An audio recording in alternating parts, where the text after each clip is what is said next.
पे न जाया करें, पहले मुस्तफ़ा की सोच देखा करें। मेरे हुजूर ने हमारे लिए किस चीज का इंतखाब किया है, पहले उस पर गौर किया करें। बाप ने कहा था ऐसी ससुराल तलाश करनी है जहां पर नाम लेकर के लोगों की गर्दनें झुक जाया करें। कम से कम लेवल का तो होना चाहिए, बराबरी का तो होना चाहिए। आज लोग रिश्ते की बात करते हैं, मुफ्ती साहब आप हिंदुस्तान में घूमते हैं, मेरे बेटे का रिश्ता कराइए। कैसी बेटी चाहिए कि बस बराबर के लोग होने चाहिए। बराबरी से क्या मतलब है? तो 7 फीट का है जो तेरी ससुराल वाले 7 फीट के होने चाहिए, तेरी 11 फीट की लंबाई है जो तेरी बराबरी के लोग लगी में लगे गए। कहा नहीं नहीं तुम नहीं समझे, बराबरी के लोग ऐसे होने चाहिए जैसे खाने पीने में हम बेहतर हैं वैसे खाने पीने में वो अच्छे होने चाहिए। जैसे अमीरी में हमारा तस्करा है ऐसे अमीरी में उसका तस्करा होना चाहिए। मैंने कहा नादान तूने बराबरी यहाँ तलाश की है, क्या कि अच्छा होता कि तू कह देता मौलवी बेटी ऐसी चाहिए कि जब चले तो उसके हुस्न में किसी हीरोइन की अदा नजर ना आए, जब वो बोले तो उसके लहजे में कनीज़े फातिमा के जलवे नजर आने चाहिए, जब वो चले तो अदाए मुस्तफा नजर आनी चाहिए। खुदा की कसम अगर ये पसंद बनाई होती तो घरों में झगड़े नहीं होते, आफतें नहीं आती, दरवाजा तेरा होता, कदम तेरी बीवी का होता, रहमत खुदाए वहदहू ला शरीक की उतरना शुरू हो जाए। नारे तकबीर, नारे रिसालत, नारे गौसियत, मसलके आला हजरत अल्लामा मुफ्ती हम्माद रजा साहिब किबला। नारे तकबीर, नारे रिसालत। हाँ भाई अपनी जिंदगी का इंतखाब बेहतर करो। सबसे बड़ी गलती हम ये करते हैं, मगर सोचो तो सही, हमने दौलत को देखा, शोहरत को देखा, रिश्ता करने के टाइम बड़ी अजीब चीज देखी जाती है। लड़की से पहले उसका मकान देखा जाता है, पहले देखा जाता है इसके मकान में ईंट कितनी लगी है, इसके मकान में सामान कितना लगा है, देखो तो सही मोहल्ले में कितनी ऊंचाई का मकान बना है। पहले हम बिल्डिंगें देखते हैं और खुदा की कसम ये नजरिए बदल दो, अपने नजरिए बदल दो। घरों में सुकून चाहते हो तो सबसे पहले ये देखा करो जिस बच्ची को घर में ला रहे हैं वो कनीज़े फातिमा है कि नहीं, उसे कुरान आता है कि नहीं, उसे दीन आता है कि नहीं। मैंने कई जगह देखा का मौलाना बच्ची को एमए करा रहा हूँ, बीए करा रहा हूँ, इसलिए का लोग पूछते हैं क्या पढ़ा है, कितना पास की है, कितनी डिग्रियां इसके पास हैं। मैंने कहा सर ठंडे दिमाग से सोच, खुदा की कसम आज पूरी दुनिया के अंदर मैं चैलेंज करने जा रहा हूँ। तुमने अखबारात पढ़े होंगे, न्यूज देखी होगी, हेडलाइन से देखी होंगी, हमारी मुस्लिम बेटियां गैर मुस्लिमों के साथ जा रही हैं। मुझे एक बेटी ऐसी बता दो जो मदरसे के पढ़ने वाली हो और किसी गैर मुस्लिम के साथ गई हो, जो मदरसे में तालीम याफ्ता हो और किसी गैर मुस्लिम के बिस्तर की रौनक बनी हो। जितनी बेटियां गई हैं, कोई स्कूल की पढ़ने वाली है, कोई कॉलेज की पढ़ने वाली है, कोई यूनिवर्सिटी की पढ़ने वाली है। और खुदा के वास्ते मैं दावे के साथ कहता हूँ अगर बेटियों की आखिरत संवारना चाहते हो, मैं तालीम का मुखालिफ नहीं हूँ, मैं तालीम का इख्तिलाफ तालीम से इख्तिलाफ नहीं रखता, लेकिन ये कहता हूँ कि बेटियों को दुनिया की तालीम बाद में देना, दीन की तालीम पहले दे दो। इसलिए कि अगर उसका कदम बहकेगा तो वो दिमाग लगाएगी, अगर कदम बहका तो बाप की इज्जत चली जाएगी, कदम बहका तो बाप की आबरू चली जाएगी, अगर गलत कदम उठाया तो भाई रुसवा हो जाएगा, अगर मैंने गलत फैसला किया तो खानदान की इज्जत चली जाएगी। ये कब होगा? ये तब होगा जब बेटी को कनीज़े फातिमा बनाया जाएगा, मुस्तफा की शहजादी की तालीम से जोड़ा जाएगा। अगर तेरी बेटी कुरान की कारिया बन गई तो कोई बाप रोएगा नहीं, बल्कि गरीब बाप भी फख्र से कहेगा कि मेरे घर में जो बेटी आई है इस बात पे मुझे शर्म नहीं आती बल्कि मुझे फख्र है, मैं कार्य कुरान बेटी का बाप बना करके दुनिया में भेजा गया। जिंदाबाद जिंदाबाद, बहुत अच्छे भाई, जिंदाबाद। कि अपनी बेटियों को पढ़ाओ। हमारे मिजाज देखो, बहुत अच्छे। हमने कहा एमए कराएंगे, बीए कराएंगे, बीएड कराएंगे, वो मर्जी है तुम्हारी। मैं अक्सर कहता हूँ तालीम औरतों की जरूरी तो है मगर खातून खाना हो वो सबा की परी ना हो। अपनी बेटियों को कनीज़े फातिमा बनाओ, कनीज़े फातिमा बनाओ, इन्हें दीन की तालीम दो। अब वो दौर नहीं रह गए कि कौन सा एमए पास है, कितनी डिग्रियां इसके पास है। सबसे पहले ये पूछ इसे मुस्तफ़ा का दिया हुआ कुरान आता है कि नहीं। सबसे पहले ये पूछ इसे हुजूर की हदीस आती है कि नहीं। दावे के साथ कहता हूं जिन घरों के अंदर कुरान पढ़ने वाली बेटियां आती हैं उन घरों में बलाएं नहीं आया करती। आज जाकर के देखो कौन से मजार पे भीड़ नहीं है, ऐसी लुटेरे बैठे। अगर दिमागी तवाजुन खराब है तो कह रहे इस पे 6 सवार है, उसने ठेका ले रखा है, जितना चाहता किताब खोल के निकाल देता, 12 का असर है। ओ भाई अगर घरों में सुकून चाहते हो, कितने घर तुम्हें बताएं जो गलत बहुओं की वजह से वीरान हो गए। हाँ बुरा मत मानना अगर कोई इस मर्ज का शिकार हो तो। इल्ला माशाअल्लाह किसी एक पे असर हो गया, ये कि 100 की 100 बीमार है तो 100 की 100 पे असर है। घर के घर तबाह हो गए। और सीधा साधा आदमी अगर मियां ने कह दी कि 40 जुमेरातें आनी है तो नमाज छूटे, जुमा छूटे, हज छूटे, ज़कात छूटे, ये सब छूट जाए। मियां का कहना हुआ कही हुई बात नहीं छूटनी चाहिए। इसे जाना है 40 जुमेरातों तक, चिराग भी जला रहे हैं। हाँ 40 जुमेरातें यहाँ गुजारनी है। वो अल्लाह के बंदे मैं दावे के साथ कहता हूँ, तुझे मियाँ ने कहा था ना 40 जुमेरातें यहाँ गुजारनी है, और तेरे घर में कितनी भी बड़ी बला थी ना, तू 40 दिन अल्लाह के घर मस्जिद में गुजार देता। सिर्फ मस्जिद में 40 दिन गुजार दे, खुदा की कसम मियाँ का दिया हुआ तावीज़ उतना सुकून नहीं दे सकता जितना सुकून अल्लाह के घर में 40 दिन तेरी नमाजें पढ़ना तुझे दे सकते हैं। किस जगह पे चले हैं हम, कहाँ जा रहे हैं हम? दीन से दूर हो गए, बहुत दूर है तालीम से हम।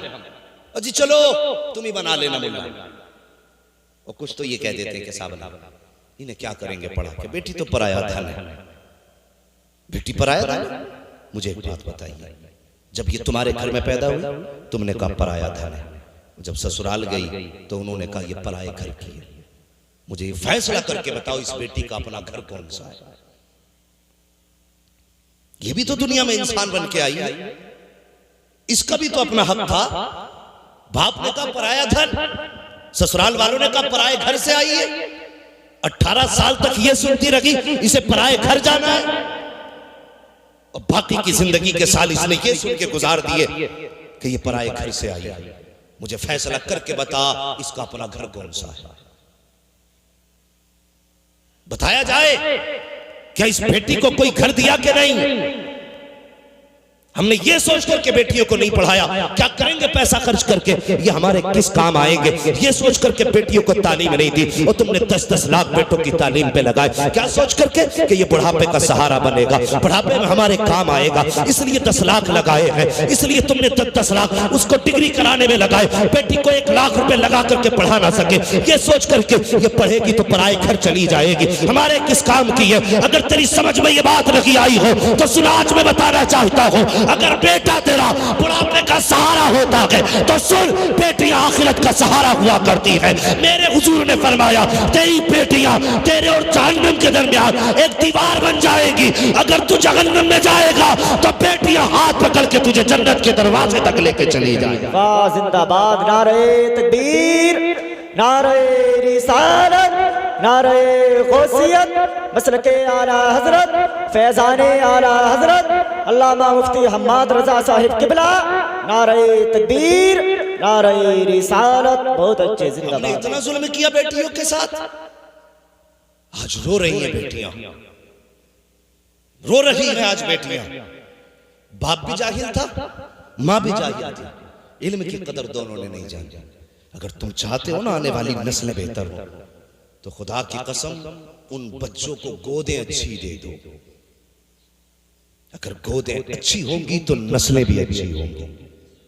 हाँ, जिस तरह अच्छी फसल के लिए अच्छी जमीन जरूरी होती है, उसी तरह अच्छी नस्ल के लिए अच्छी माँ जरूरी होती है। ये याद रखना, अच्छी नस्ल के लिए अच्छी माँ जरूरी है। अगर तुम्हारी बेटी ने सिर्फ 2 साल भी मदरसे में गुजारे होते ना, और बच्चा रोता ना, तो वो मोबाइल बजा के गाना बजा के कान पे न रखती, कम से कम इतना तो करती कि गाने की जगह मुस्तफा की नात लगा देती। लेकिन पूरी जिंदगी बाप के घर नाटक देखते रही, सीरियलों में जवानी गुजर गई, जब बच्चा रोया फिर गाना लगा के दे दिया। और लोग, हमारी कौम के कितने सीधे लोग हैं, कहते नहीं नहीं 12 साल तक तो बच्चे बच्चे होते, 12 साल तक बच्चे बच्चे होते, अभी कोई बात नहीं है। अगर 8 साल में बच्चा किसी का अंडा चुरा लाए ना, अम्मा कहती थी बच्चे ही तो छोड़ो जी, अभी बच्चे ये नासमझी में ले आया। नहीं, बच्चे की परवरिश 10 साल या 8 साल के बाद नहीं, बच्चे की तरबियत तब से शुरू हो जाती है जब बच्चा माँ के शिकम में आता है। जी बिल्कुल। मैं आपको कहानी नहीं सुना रहा हूं, ये जिंदगी का हर्फ आखिर बता रहा हूं। अगर इसको सुनने के बाद भी गफलत की तो कोई बचाने वाला नसीब नहीं होगा। न मियाओं के तावीज बचा पाएंगे, न मियाओं के गंडे बचा पाएंगे। ये याद रखना, बच्चा तभी से तरबियत के लिए मुतवज्जो हो जाता है जब माँ के शिकम में आता है। वो बच्चा नहीं, मेरे उस्ताद गिरामी ने भी बताया, सरकार गो से पाक, अल्लाह अकबर। पूछो ना उलमा से, दुनिया में तशरीफ लाए, माँ उस्ताद के पास ले गई, पढ़ाइए ना हजरत मेरे बच्चे को। उस्ताद ने बिस्मिल्लाह पढ़ाई, पढ़ना शुरू किया, 17 या 14 पारे पढ़ डाले। उस्ताद ने क्या कहा, जहां इतने पारे हिफ्ज़ किए उतने बाकी भी वहीं कर लेते। तो आपने क्या फरमाया था, कहा उस्ताद जिस दरसगाह में मैंने इतने पारे याद किए हैं उस दरसगाह में इतनी पढ़ाए जाते हैं। उस्ताद ने कहा क्या बात, कहना क्या चाहते हो? फरमाने लगे ये मैं किसी मकतब में नहीं सीख के आया, ये मैंने माँ की गोद में सीखे। वाह जिंदाबाद, बहुत अच्छे। माँ की गोद में सीखे। ऐसी कितनी बातें तुम्हें बताऊंगा, माँ की गोद में सीखे। इसलिए मैं कहता हूं अगर नस्ल अच्छी चाहते हो तो गोदे अच्छी दो। हाँ, अगर बेटी कुत्ता बिल्ला पढ़ के आएगी तो तेरे बेटे को कुत्ता बिल्ला पढ़ाएगी। अगर माँ कुरान वाली होगी तो बेटे भी कुरान वाले होंगे। माँ हदीस वाली होगी तो बेटे भी हदीस वाले होंगे। माँ अगर दीन वाली होगी तो बेटे भी दीन वाले होंगे। अल्लाह अकबर। खुदा के वास्ते बेटियों के साथ ना इंसाफी ना करो। बाप भी जाहिल था, कहता रहा पराया धन है। माँ भी जाहिल थी, कहने लगी परदेश जाना है। ससुराल पहुंची है तो वहां भी सारे जाहिल मिले। ससुर भी जाहिल है, सास भी जाहिल है। उसे क्या अच्छा लगता है? उसे अच्छा लगता है मुझे उठ के चाय पिलाए, टाइम से खाना दे, मेरे कपड़े वक्त पे धो के दे। बुढ़िया कहती मुझे अम्मा अम्मा कह के पुकारे। अगर नमाज में बहू लग जाए तो जाहिल सास ससुर होते हैं तो कहते हैं मुसल्ले पे पड़ी रहती है, बाकी का काम कौन करेगा? खुदा के वास्ते अगर इनमें इल्म होता तो तेरी बेटी को पराया धन नहीं कहा जाता। अगर इनके पास इल्म होता तो पराया घर की ना कहा जाता। मैके में होती तो घर वाले कहते ये हमारी है, ससुराल जाती तो कहते ये हमारी है। बेटी आज बेघर है, अगर इल्म होता तो उसे खुदा दो घर अता फरमा देते। सुभान अल्लाह, जिंदाबाद, बहुत। इसलिए जरूरी है कि बेटियों को तालीम दो, तालीम दो। हजरत मुफ्ती साहब किबला के इलाके में, मेरे उस्ताद गिरामी के इलाके में आप चले जाइए, घोसी बस्ती इधर साइड में आप चले जाइए, इतना अच्छा माहौल है। वहां बेटियों को जायदाद में हिस्सा दिया जाता है। लेकिन जानते हो इलाका कैसा है? वो उस घर में हर घर के अंदर आलिमाएं मौजूद है। अगर किसी को खुदा ने 7 बेटियां दी है ना तो सातों की सातों आलिम है। 5 भाई है तो पांचों के पांचों आलिम है। इतना अच्छा माहौल, जब उस इलाके में जाओ ना ऐसा लगता है जैसे मुस्तफा के मदीने की बहारें नजर आ गई है। ये इल्म की बरकतें हैं। लेकिन यहाँ तो इल्म से मतलब ही नहीं है। ना बेटे को पढ़ाया ना बेटी को पढ़ाया। कुत्ता बिल्ली पढ़ाया तो वो बाप की जायदाद को माले गसब समझ के ना उस पर बैठ जाता है। हाँ, ये अब्बा का माल है तो फिर मेरा। ओ भाई, शरीयत ने बेटियों का भी हक रखा है। तुमसे गुजारिश करूंगा, पूछो मुफ्ती साहब किबला से, पूरे इलाके को फतवे हजरत अता फरमाते हैं अपने कलम से। पूछो हजरत से, अगर बेटों का दुगना है ना तो एक हिस्सा बेटी का भी है। देते हम लोग नहीं। कयामत के दिन पकड़ होगी एक एक की, चाहे कितना बड़ा हाजी नमाजी क्यों ना हो। अगर बेटी का हक खा के गया है ना उस वक्त तक बख्शा नहीं जाएगा जब तक बेटी का हिसाब नहीं ले लिया जाएगा। देते हैं हम लोग? बिल्कुल नहीं। बस इंतजार करते हैं। अब्बा कहता ना इसे संभाल बेटे, नाराज ना हुआ कर बहन पे, ये 18 साल की मेहमान है, फिर चली जाएगी तो ये लौट के नहीं आएगी। और खुदा के वास्ते बाप हया कर, जब तू बेटों को जायदाद बांटा करे ना तो जहां बेटों को तूने 2 कमरे दिए हैं, 1 कमरा बेटी को भी दे दिया कर। इसलिए कि जब ये ससुराल से वापस आया करे तो इसे तेरा मेरा मुंह देखना ना पड़ा करे। इसका जब तूने 1 कमरा घर में दिया होगा तो जब आएगी ना तो फख्र से सर उठा के आएगी कि तुम्हारी जायदाद में नहीं आ रही हो, मैं अपने उस मकान में आ रही हूं जो मेरा बाप मुझे दे करके गया है, जो मेरे बाप ने मेरा हिस्सा मुकर्रर किया है। मैं अपनी जायदाद में आ रही हूं। कभी बेटियों के साथ ना इंसाफी ना किया करो, इन्हें कमजोर ना जाना करो, बेटियों के साथ उनका हक ना खाया करो। अल्लाह तौफीक दे तो बेटियों का हक अदा किया करो। बेटियां पैदा हो तो चेहरे उतर जाते हैं, कहते नहीं बेटा होगा तो इसे डॉक्टर बनाऊंगा। बेटी पैदा हुई तो काम काज में लगा दिया। कितने तुमने मीठा जहर बेटियों को दिया, उसको पूरा जिंदगी तुम उससे घर की सफाई कराते रहे, उससे बिस्तर उठवाते रहे, बिछवाते रहे,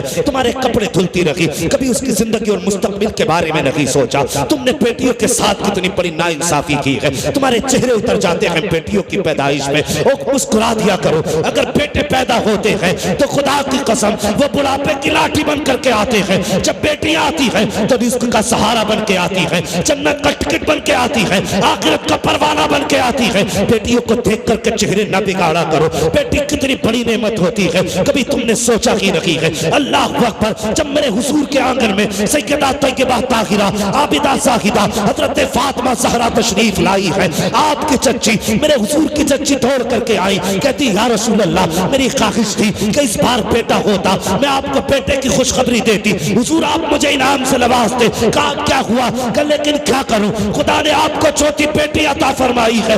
मेरे हुजूर अपनी जगह से उठे और अपनी चच्ची का इस्तकबाल किया, फरमाने लगे चच्ची क्या सोच के आई थी? कहा ये सोचा था अगर बेटा पैदा होगा मैं खुशखबरी दूंगी, मुस्तफा मुझे इनाम से नवाजेंगे, अब खाली हाथ जाना पड़ेगा। मेरे नबी ने फरमाया चच्ची खामोश हो जा, अरे बेटे वाले क्या देते हैं जो तुझे बेटी वाला देने वाला है? तूने मुझे फातिमा की खुशखबरी दी है, जा मैं तुझे जन्नत का परवाना अता कर रहा हूँ। जिंदाबाद, नारे तकबीर, नारे रिसालत, नारे गौसियत, मसलके आला हजरत, फैजाने आला हजरत अल्लामा मुफ्ती हम्माद रजा साहिब किबला, नारे तकबीर, नारे रिसालत, जिंदाबाद। बहुत अच्छे। उसकी पैदाइश में चेहरे क्यों बिगड़े? सिर्फ यही कसूर है ना बेटी है, यही खता थी ना उसकी कि वो एक बेटी बन के पैदा हुई, तेरे साथ कांधे से कांधा मिला के लड़ नहीं सकती। लेकिन सुन, खुदा की कसम जब बेटे साथ छोड़ जाते तो बेटियां साथ निभाया करती हैं। लिख लेना और जाओ अपने पूरे गांव में सर्वे कर लो, प्रधान से लेकर के चौकीदार तक, जमादार से लेकर जमींदार तक जाओ, जाकर के देखो जिसे भी बेटों ने छोड़ा है उसे बेटियों ने सीने से लगाया, बेटियों ने सीने से लगाया। और भाइयों से गुजारिश करूंगा तुम ये मत समझना बेटियों की तालीम पे खर्च होगा तो हमारा जाएगा, तुम नहीं जानते जब बेटा पैदा होता है फरमाता जा अपने लिए भी कमा, अपने माँ बाप के लिए भी कमा, लेकिन जब बेटी आती है तो फरमाता जा मैं तुझे भी दूंगा, तेरे सदके में तेरे माँ बाप को भी दूंगा। ये बेटी होती है। और पूछो यार बेटियों वालों से, खुदा की कसम मैं दावे के साथ कहता हूँ जिस घर के अंदर 9 बेटे और एक बेटी ना हो वो घर 9 बेटों के होते हुए कब्रिस्तान लगता है, और जिस घर में बेटे ना हो एक बेटी हो खुदा की कसम वो अकेली बेटी पूरे घर को जन्नत बना के रखती है। ये बेटी की बरकत है। और सुनो दावे के साथ कहता हूँ कितनी भी थक के आओ, मजदूर तबके के लोग होंगे, मेहनत कश लोग होंगे, कितना भी थक के आओ, शाम को अगर बेटी सीने पे लेट जाए ना उसके ठोकरों की सदके में अल्लाह बदन की थकन उतार दिया करता है। लेकिन हमने बेटियों के साथ ना इंसाफी पैदाइश से की है। बेटी पैदा हुई ना तो दादा का मुंह बिगड़ गया, फोन करके कहते हैं सुन रहे तेरे घर में बेटी आई है, क्या हुआ तुझ पे पहाड़ गिर गए? कि ख्वाहिश थी पोता है, वाह मांग पोते सजदों में यही झूठे मारेंगे। मैं जानता हूं बेटों से नस्ल चलती है, लेकिन जानते हो बेटियां घर का वकार होती हैं, बाहर होती हैं बेटियां घर की।